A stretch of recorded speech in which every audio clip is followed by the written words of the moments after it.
Help support AMTV by becoming a patron, an AMTV staff member, and following us over on Twitter.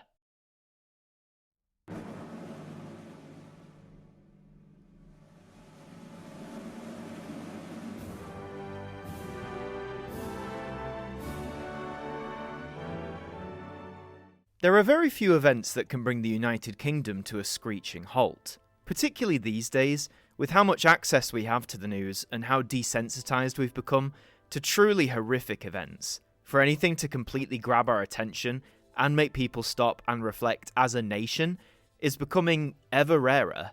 Well, for one day in 2022, that arguably happened. The day when Queen Elizabeth II passed away at the age of 96. To truly understand the impact of this event and how it was communicated to the public via the medium of television, we have to go back. Let's rewind a quarter of a century and set ourselves back in 1997.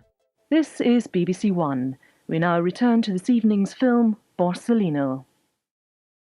On the 31st of August 1997, Diana, Princess of Wales, died tragically in a car accident in Paris at the age of just 35.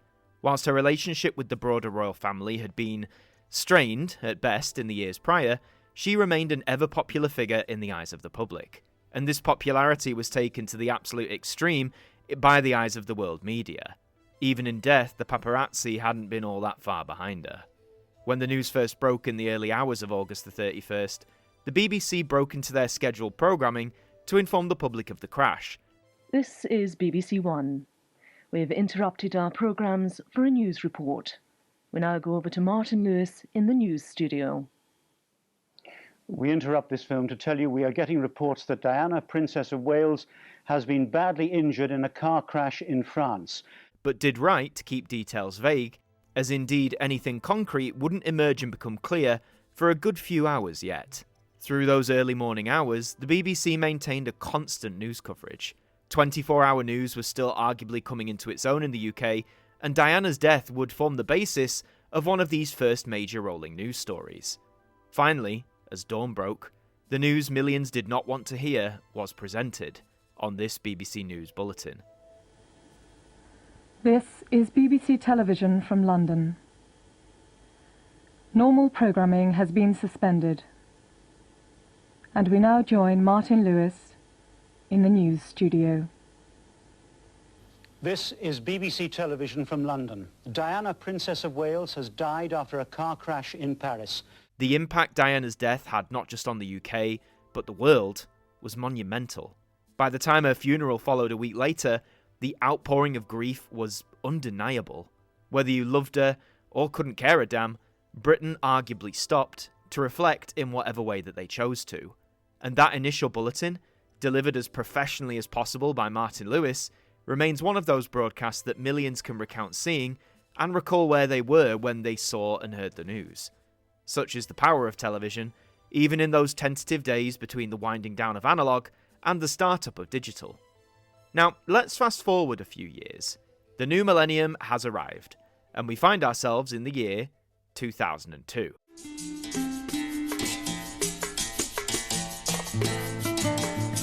Welcome to Good Friday morning and our brand new look on BBC One. After suffering from illness for some time, on the 30th of March 2002, the Queen Mother passed away at the age of 101. Whilst the outpouring of grief, or general impact of this news, was nowhere near at the scale of Diana's, the Queen Mother was known and beloved by generations. The news itself was broken by Peter Sissons, who somehow became embroiled in a ridiculous controversy. We made a whole video about that, so you can check it out if you'd like to learn more. But by this point, BBC News 24 was an established service, meaning viewers with access could stay informed on a range of topics 24 hours a day. That, provided with the gradual rise of the internet in homes during the early 2000s, meant that information was not only being delivered on a wider scale, but could be spread around a lot more quickly too. This would become ever clearer as we now fast forward 2 decades. But before we reach 2022, let's briefly touch on the year before. Hello everyone. I know we're facing a very difficult time at the moment, but I've seen so many people, despite their struggles, joining together and helping each other. This country has come through some tough times before, and because we are a strong nation, we will meet again. It's the spring of 2021. Much of the world has been grappling with the COVID-19 pandemic. One of the most horrible aspects of it being that if people lose loved ones, in most cases, they aren't even permitted to attend their funeral. This is a situation that affected people from all walks of life, and one that would even somewhat extend itself to royalty. For on the 9th of April 2021, Prince Philip, the Duke of Edinburgh, passed away at the age of 99. Once again, as with royal deaths in the past, the news was primarily broken formally on the BBC. We are interrupting our normal programmes to bring you an important announcement. You're watching BBC News from London. A short while ago, Buckingham Palace announced the death of His Royal Highness Prince Philip, the Duke of Edinburgh. And even though it again arguably didn't reach the same kind of impact that Diana's death had, partly due to the shocking circumstance, the weight of the moment was still clearly strong, as exemplified through the emotional reporting of Martyn Croxall. She does a brilliant job in delivering the news that she knows is truly going to be one for the history books, whilst also understanding the importance that this holds for the country at large. The royal family joined with people around the world in mourning his loss. BBC Television is broadcasting this special programme reporting the death of the Duke of Edinburgh. Given the pandemic situation, during the Prince's funeral, images of a masked Queen Elizabeth sitting in an empty church were showcased all around the world. A moment that made the monarch that bit more relatable. To anyone who had lost loved ones and had to endure a similar outcome, the image of the head of state, alone in more ways than one, was truly a haunting memory from that chaotic time.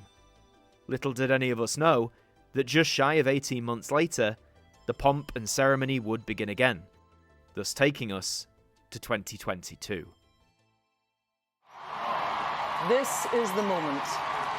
The build to that inevitable announcement was tempered, but also very obvious. In the hours leading up to it, various news reporters would give comment that the Queen wasn't altogether well, without necessarily implying that the end was near. But everything about it, from the tone to the way the information was delivered, signified to many that the end was indeed close. As the black and white caption card flashed on screens all across the country, those who perhaps remembered Diana's death, or even Prince Philip's the year before, knew what was about to come. The BBC is interrupting its normal programmes to bring you an important announcement. Delivered by the now disgraced newsreader Hugh Edwards, it was now official. This is BBC News from London. Buckingham Palace has announced the death of Her Majesty Queen Elizabeth II. Queen Elizabeth II, the longest reigning monarch, after 70 years on the throne, was now dead. A constant presence in the lives of generations after generations. A woman who most did not know personally, but would argue that they felt as if they did. A woman who held up many royal traditions, but gradually would make efforts to meet her public, and to showcase how in some aspects they could be as normal as we were. But regardless of your thoughts on the royal family, when this news broke, just as it had done with Diana 25 years previously, the United Kingdom stopped. And for a much shorter time, so did much of the world. A mezz'asta è morta la regina Elisabetta II. Queen Elizabeth II has died at the age of 96. La reine Elisabeth II est morte à l'âge de 96 ans. Königin Elisabeth II ist tot. She'd been one of the most well-known and recognised figures the world over. So the passing of Queen Elizabeth II meant international news coverage on a tremendous scale. In the lead-up to the funeral, millions queued in London to be able to stand before the royal coffin and pay their own personal respects to the late monarch. And despite still reeling from the height of the pandemic, by the time the funeral rolled around, Brits came out in force to pay tribute. Although very different circumstances compared to the late Princess of Wales, the Queen's death arguably caused the United Kingdom to pause and reflect to just as great a degree. This is BBC One. But the common factor through all of these events has been television. Ever since the medium was first devised and introduced in the 1920s and 30s, the power of television to be able to deliver information has always been something that broadcasters have wanted to, and very successfully tapped into. And whilst you could argue that power has been somewhat diminished in recent years, given the rise of the internet, social media, and the way in which we consume TV, its ability to bring countries together, or at least make them stop and reflect, is exemplified when it comes to royal deaths. For Diana's death in 1997, I'd argue the impact was probably at its peak. Whilst digital television was gingerly being introduced, the vast majority were still using the good old analogue method. And even though the amount of broadcast channels available was expanding, I'd argue most of the UK found out via BBC One and their rolling news coverage. By 2022, the landscape for television was remarkably different. Streaming is around and dominates a lot of the younger viewer base, and the internet and social media has become so prevalent and engraved that millions this time around find out via news alerts, or via short-form content from platforms like TikTok. There are still a great many who watch that news broadcast from the BBC, and that moment itself has become part of broadcast history.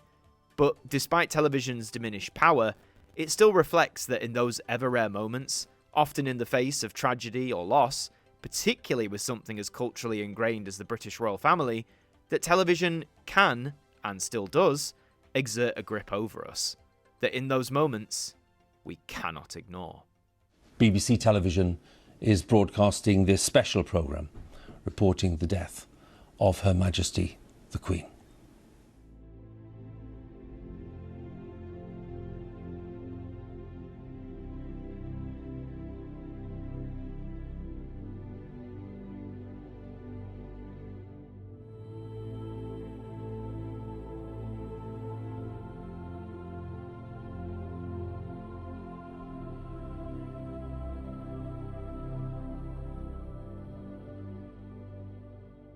Thank you to our patrons for helping to support the show, and a special thank you to Macra, Sean Knock, Dord Khan, Ethan Carberry-Holt, AJ Mac 200017, Jen, Mr. Eurovision 1986, Tim Ripley, 40-something Manchild, James Wallace, Mr. J. McLeod, Ben, Stephen Oliver, Real Shadow Fiend 180X, Adam Gamer, Sir Fonzie Daz, Matthew Elif, Pigeon's House, Seraphic Euphoria, Dave Batten, Liam Turner, Real Team Foxy Plays, Jenny T, Lovely Dave and Gem, NJ on DT84, Jimmy the Bantam, The Macabre Tab, Robert Wallace, Paul Harper, Paul Conway, Benjamin Samuel, and Resarf are AMTV staff members.